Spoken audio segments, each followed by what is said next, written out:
மன்னவா ஒரு கோயில் போய் இந்த மாளிகை எதற்காக?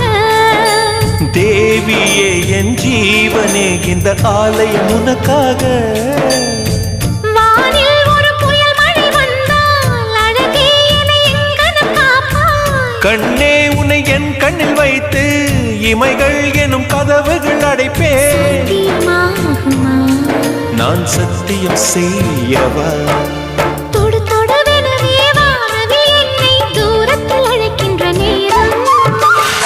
உவா